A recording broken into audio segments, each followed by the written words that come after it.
നിക്ഷേപ തട്ടിപ്പ് സമരവും നിയമ നടപടികളും തുടങ്ങി.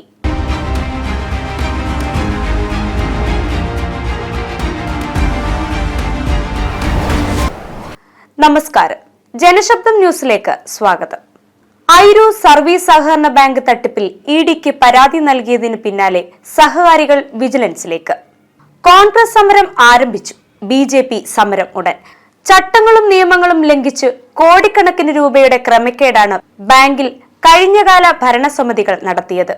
ഇതിനിടയിൽ പണത്തിനെത്തുന്ന നിക്ഷേപകരെ വെറും കൈയോടെ തിരിച്ചയക്കുകയാണ്. പാടത്തും പറമ്പിലും ജീവിതകാലം മുഴുവൻ പണിയെടുത്ത പാവങ്ങൾ, ചുട്ടുപൊള്ളുന്ന വെയിലിലും തണുത്തുറയുന്ന മഞ്ഞിലും വിദേശ രാജ്യങ്ങളിൽ വിശ്രമമില്ലാതെ പണിയെടുത്ത സാധാരണക്കാർ, അവർ ഉറുമ്പ് കൂട്ടിവെക്കും പോലെ കരുതി വെച്ച പണമാണ് ഇപ്പോൾ അന്യാധീനപ്പെട്ടുപോയത്.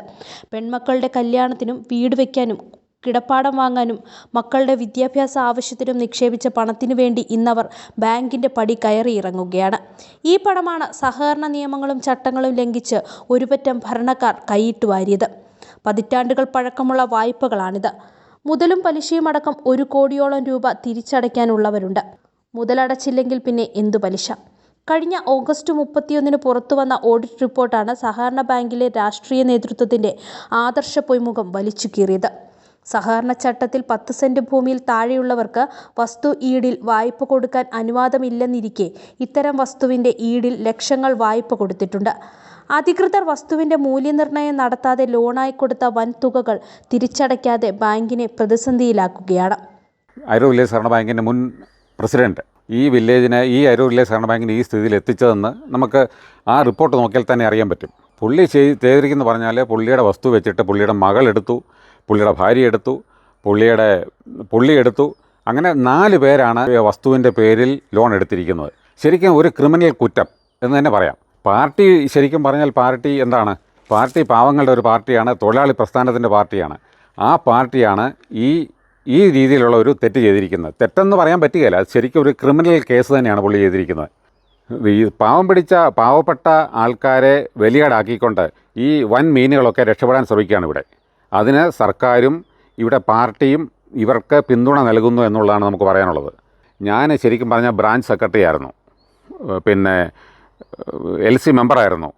ഞാൻ കൊടുത്ത സ്ഥലത്താണ് ഇപ്പോൾ ഇവരിരുന്ന് ഈ ചർച്ചയൊക്കെ നടത്തുന്നത്. ഞാൻ കൊടുത്ത സ്ഥലത്തിരുന്നാണ്.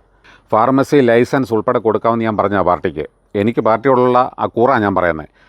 അപ്പോൾ ഇവരെല്ലാം സമ്മതിച്ച് കഴിഞ്ഞപ്പോൾ എന്ന് പറയുന്ന ആളെന്നോട് 3 ലക്ഷം രൂപ കൈക്കൂലി ചോദിച്ചു. കൈക്കൂലി എന്ന് പറഞ്ഞാൽ പുള്ളി ആ രീതിയിലല്ല ചോദിക്കുന്നത്. പുള്ളി പറയുന്നത് സാമ്പത്തിക പ്രതിസന്ധി ഭയങ്കരമാണ് ഇവിടെ. എനിക്ക് ശകല ലോൺ ഉണ്ടായിരുന്നു അവിടെ. അപ്പോൾ ആ ലോണുള്ള ഒരാൾക്ക് പിന്നെ ഫാർമസി ലൈസൻസ് നടത്താൻ അനുവാദം കൊടുക്കലെന്ന് പറഞ്ഞു. ഞാനപ്പോൾ സാറിനോട് ചോദിച്ചു, ഫാർമസി നടത്തുന്നത് ഞാനല്ലല്ലോ, ഒരു വ്യക്തിയല്ല. പിന്നെ ഫാർമസി ലൈസൻസ് നടത്തുന്നത് പിന്നെ നമ്മുടെ സൊസൈറ്റിയാണ് നടത്തുന്നത്. അപ്പം പിന്നെ എന്തിനാ എൻ്റെ ലോൺ നോക്കുന്നതെന്ന് ചോദിച്ചു. എന്നാലും സാം ഒരു 3 ലക്ഷം രൂപ തരണം. വിവരാവകാശ രേഖ കിട്ടിയ പ്രകാരം പറയുന്ന ഡിപ്പോസിറ്റുകൾക്ക് അവിടെ ഡ്യൂപ്ലിക്കേറ്റ് സർട്ടിഫിക്കറ്റോ ഡിപ്പോസിറ്റുകൾക്ക് അവിടെ ഒരു രജിസ്റ്ററോ സൂക്ഷിക്കുന്നില്ല എന്ന് വ്യക്തമായിട്ട് അതിനകത്ത് പറയുന്നുണ്ട്. എന്ന് പറഞ്ഞാൽ എന്നാ, നമ്മുടെ കയ്യിൽ നിന്ന് ഈ സർട്ടിഫിക്കറ്റ് പോയി കഴിഞ്ഞാൽ അവിടെ ചെന്ന് കഴിഞ്ഞാൽ ഇതിൻ്റെ രേഖയില്ല, ഒറ്റ രേഖ പോലും ഇല്ല. നമുക്കവിടെ സർട്ടിഫിക്കറ്റ് ഉണ്ടെന്ന് സ്ഥാപിക്കാനേ പറ്റുകയില്ല, നമുക്കവിടെ ഡിപ്പോസിറ്റ് ഉണ്ടെന്ന് സ്ഥാപിക്കാനേ പറ്റുകയില്ല. അങ്ങനത്തെ ഒരു സംവിധാനമാണ് ഇപ്പോൾ ഇവിടെ നിലനിൽക്കുന്നത്. എന്ന് പറഞ്ഞാൽ എന്നാ അർത്ഥം? നമ്മുടെ കയ്യിൽ നിന്ന് 10 ലക്ഷം രൂപ മേടിച്ചാൽ ഇവർ ഈ 10 ലക്ഷം കൊണ്ടങ്ങ് പോവുക. മനസ്സിലായില്ലേ? ഇവർ ഈ 10 ലക്ഷം കൊണ്ടങ്ങ് പോവും.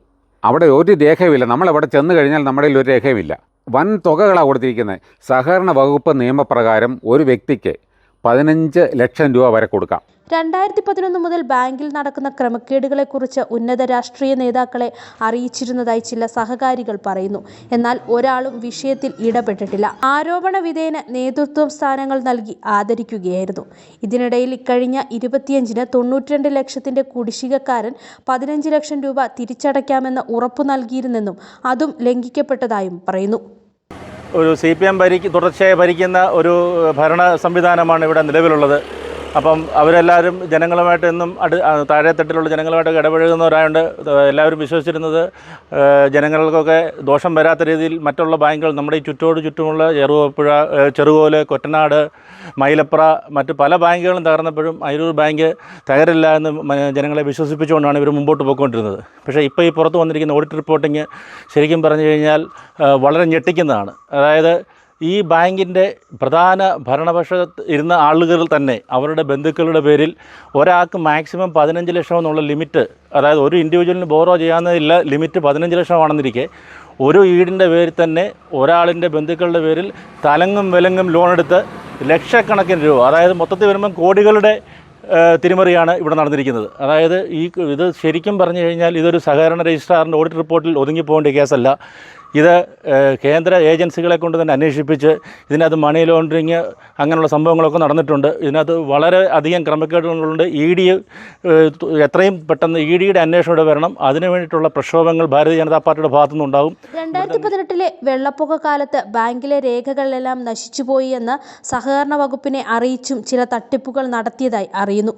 ചിട്ടിയുടെയും വായ്പകളുടെയും ബോണ്ടുകൾ നഷ്ടപ്പെട്ടെന്നായിരുന്നു പ്രചരണം. എന്നാൽ ഈ വിഷയത്തെപ്പറ്റി അന്ന് സെക്രട്ടറി ആയിരുന്ന വ്യക്തി പറയുന്നത് ശ്രദ്ധിക്കുക. സൊസൈറ്റിയിലെ ഒരൊറ്റ ചിട്ടിയുടെ ബോണ്ടുകളോ അല്ല MMBFൻ്റെ ബോണ്ടുകളോ ലോണിൻ്റെ ബോണ്ടുകളോ വെള്ളത്തിൽ പോയിട്ടില്ല. അത് മുഴുവനും ഡെയിലി 2000 രൂപ ഓട്ടോ ചാർജും കൊടുത്ത് ഞാൻ തന്നെ വന്ന് ചെയ്തിട്ടുണ്ട്. പിന്നെ എന്നെ സഹായിച്ചത് റേഷൻ കാർഡ് നടത്തുന്ന അജയകുമാറിൻ്റെ മോള് ഐശ്വര്യയാണ്. അങ്ങനെ ഉണങ്ങി വെച്ച് മുഴുവൻ ബോണ്ടുകളും വെള്ളത്തിൽ പോയെന്നാണ് പിന്നെ അവിടുത്തെ സഹാത്തികൾ പറഞ്ഞേക്കുന്നത്. മുഴുവൻ ചാർജ് മാറിയ പേപ്പറുകളും എൻ്റെ കയ്യിലുണ്ട്. ഇത്രയും ബോണ്ടുകൾ റീനയുടെ കൊടുത്തെന്നും ഇത്രയും എൻ്റെ കയ്യിൽ നിന്ന് മേടിച്ചെന്ന് റീന എഴുതി ഒപ്പിട്ട പേപ്പറും എൻ്റെ കയ്യിലുണ്ട് കേട്ടോ. വരെ 5 പൈസ തന്നിട്ടില്ലെന്നുള്ളതാണ്. ഇന്ന് ഗീത വന്നതല്ലേ വണ്ടിക്കൂലി എടുക്കാൻ. അതിലൊരു സൊസൈറ്റിയിലെ ഒറ്റ ചിട്ടിയുടെ ബോണ്ടും പോയിട്ടില്ല. പോയെന്നാണ് ഇവർ ARൻ്റെ ഓഫീസിന് കേസാക്കാൻ പറയുമ്പം ബോണ്ടില്ലെങ്കിൽ കേസാക്കാൻ പറ്റുമോ? അങ്ങനെയാണ് ഇവരുടെ നിലപാട്. ബുധൻ രാവിലെ ബാങ്കിന് മുൻപിൽ കോൺഗ്രസിന്റെ നേതൃത്വത്തിൽ നടത്തിയ സമരം റിങ്കു ചെറിയാൻ ഉദ്ഘാടനം ചെയ്തു. നിരവധി ജോലിക്കാരും ആയിരക്കണക്കിന് നിക്ഷേപകരുമുള്ള ഒരു സ്ഥാപനം തകരാൻ അനുവദിക്കരുത്. എന്നാൽ കുറ്റവാളികൾ ശിക്ഷിക്കപ്പെടേണ്ടതുണ്ട്. പണം പോയ വഴികൾ തിരിച്ചറിയാൻ പോലീസ്, കോടതി ഇടപെടലുകൾ കൃത്യമായി ഉണ്ടാകണം. അതിന് ജനകീയ സമരവും മറ്റ് ഇടപെടലുകളും ഉപകരിക്കുമെന്നും പ്രതീക്ഷിക്കാം. News bureau, Kozhencherry.